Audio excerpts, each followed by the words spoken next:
Buenos días, mi nombre es Vanessa Ledesma Urruti de la Universidad de Cádiz y mi presentación lleva por título Imágenes sonoras y retórica del sonido en la construcción del paisaje sonoro literario.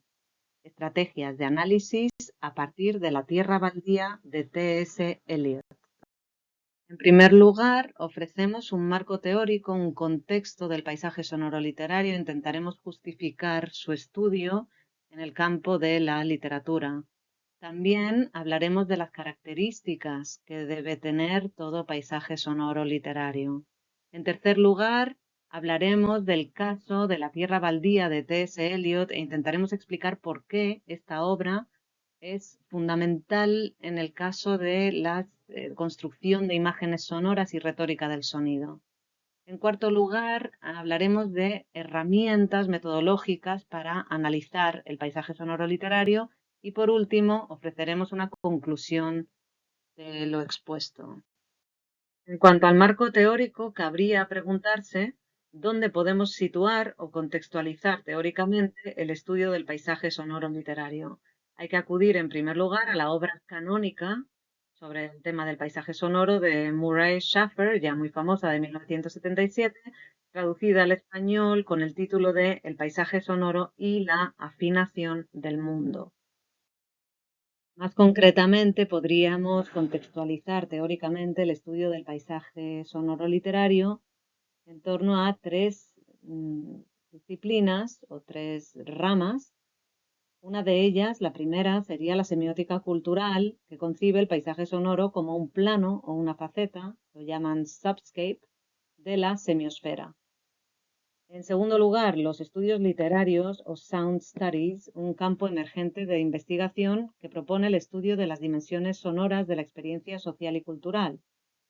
Estos estudios sonoros centran su interés en torno a dos preguntas principales: ¿qué significa el sonido y qué modelos o teorías podemos utilizar para estudiar tanto el sonido como su significación? Se ve la estrecha vinculación con la semiótica.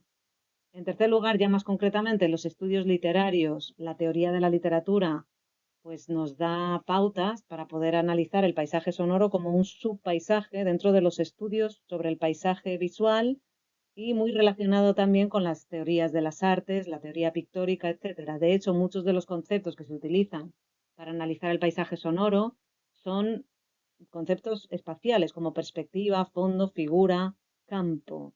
Así lo utiliza, por ejemplo, Murray Schafer en su libro, donde habla de figure, que sería la señal, ground, que sería el sonido ambiente, y field, o sea, el campo, sería el paisaje sonoro propiamente dicho, es decir, el lugar donde se unen señal y ambiente. Como tal, este proceso de construcción del espacio y especialmente del lugar, pues incluye una reflexión sobre espacios simbólicos, estructurales, ficcionales, que pueden representar tanto lugares reales como Oviedo, Londres, como lugares imaginarios, como Ala, Macondo, Amaurota, o simbólicos, Estigia, Ciudad de Dios, etc.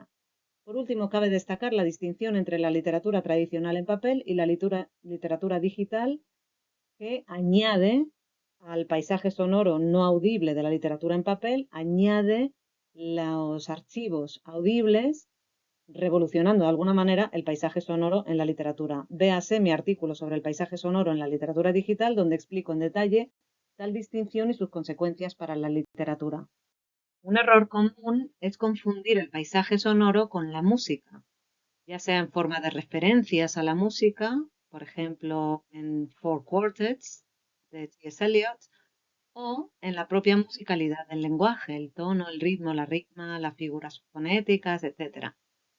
Si bien las alusiones o referencias a lo musical pueden formar parte de un paisaje sonoro literario, este no se limita a la música, ni siquiera al cúmulo de sus imágenes sonoras.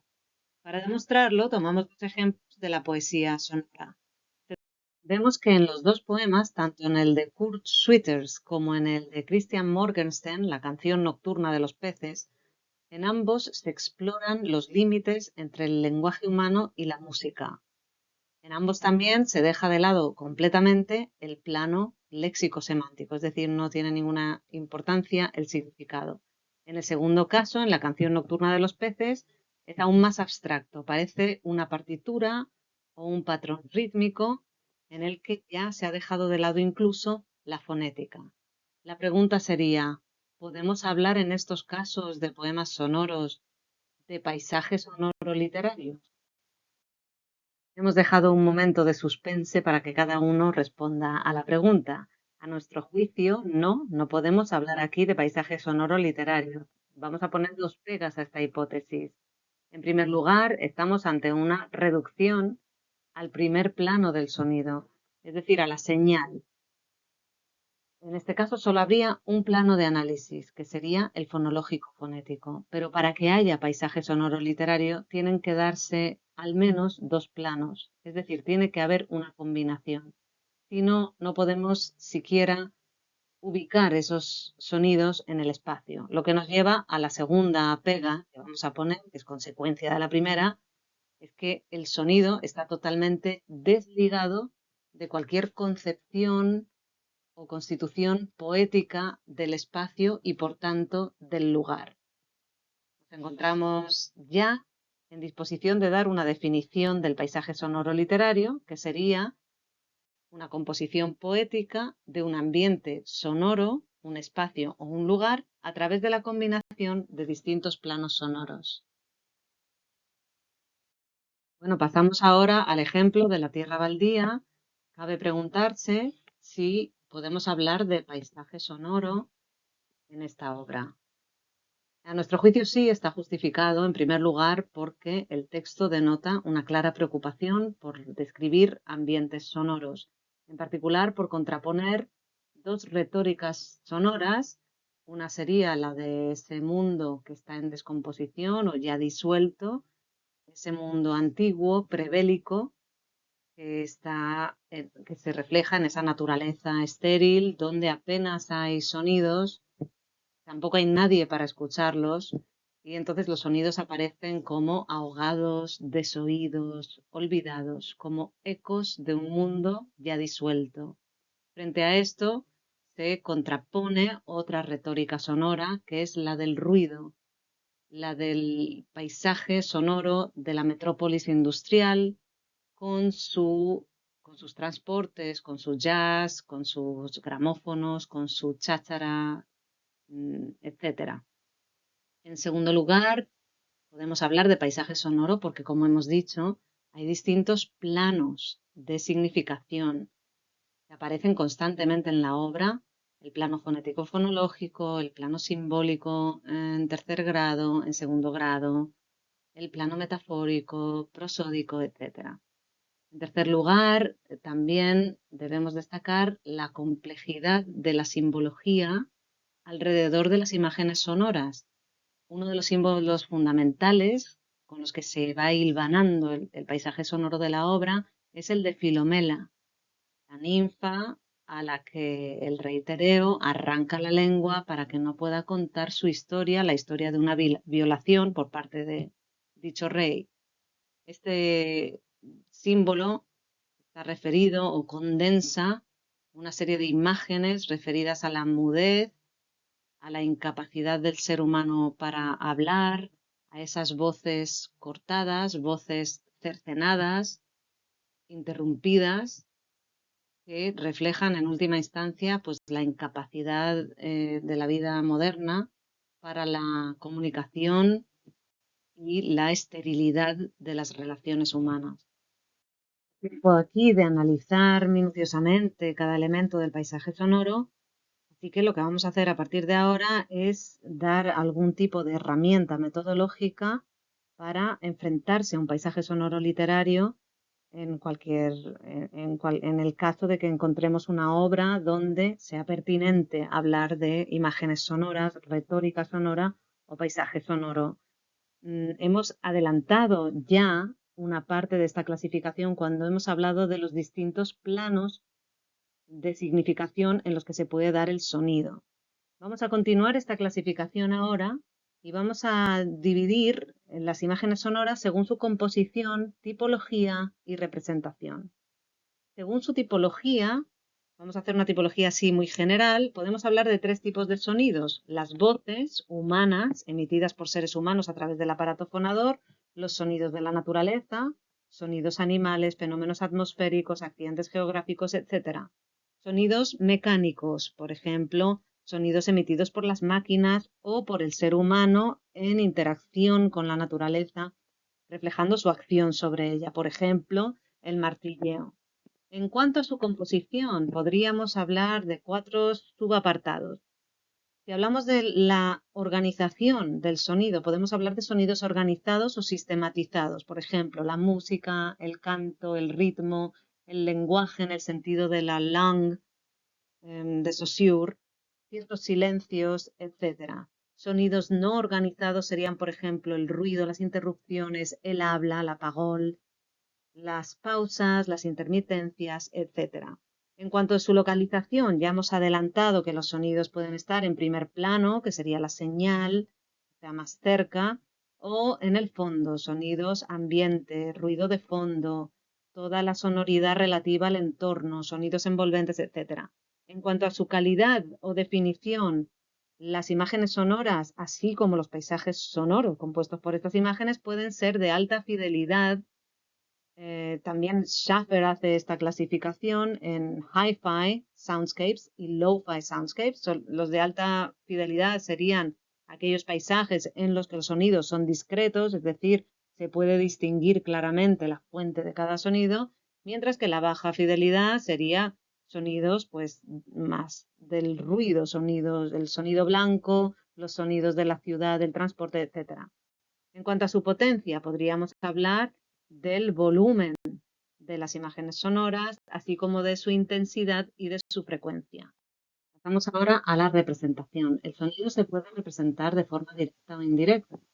Representaciones directas serían, por ejemplo, las voces en estilo directo, directo libre, diálogos, interrupciones, etc. Aquí ponemos, por ejemplo, el Hurry Up, Please, It's Time, del camarero este del bar de los bajos fondos, en cuya boca se pone el solemne tópico del Tempus Fugit y que lo único que hace es interrumpir constantemente esos diálogos, sobre todo cuando se va a decir algo significativo. Onomatopeyas, hay muchas también a lo largo de la obra. Aquí hemos destacado el tweet, tweet, tweet y jug, jug, jug.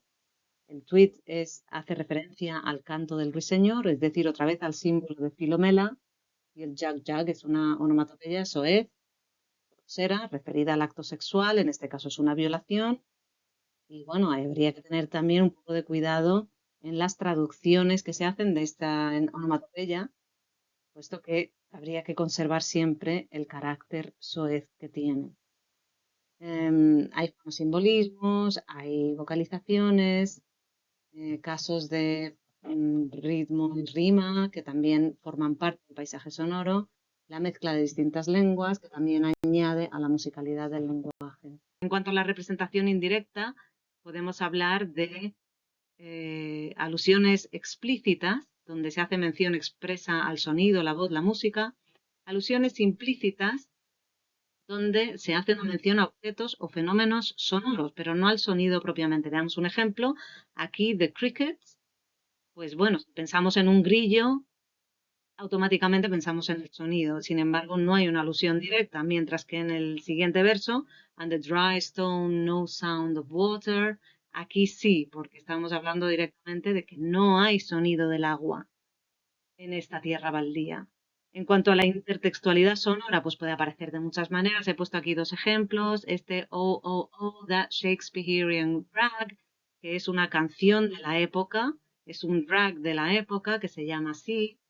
Parece una intertextualidad con Shakespeare, que también, por otro lado, hacia el final de la obra, ese London Bridge is falling down, falling down, falling down. Es decir, podemos acudir a o podemos encontrar títulos de obras, transcripciones, letrillas. En general, podemos hablar de un paisaje sonoro lo-fi de baja definición, donde los sonidos discretos, asociados al carácter pausado y reflexivo del mundo prebélico, se han visto interferidos por la mezcla vertiginosa y disonante, chirriante e intermitente de sonidos que al solaparse unos con otros impiden una escucha limpia. El ruido aparece representado de distintas maneras y debemos rastrearlo no solo en el collage de voces y en las alusiones a la vida londinense, sino también en el agotamiento indistinto de intertextos donde se mezclan las referencias a las grandes obras de la alta cultura con las letrillas de canciones populares, acordes de jazz, groseras interjecciones, onomatopeyas, etcétera, en un aparente caos de ruidos, de sonidos, donde el ratio ruido-señal se ve distorsionado hasta el punto de crear una confusión total en el lector. Esta recreación poética del ruido, elemento distintivo de las nuevas sonoridades de la vida moderna, es sin duda la aportación más original de esta obra al estudio del paisaje sonoro literario.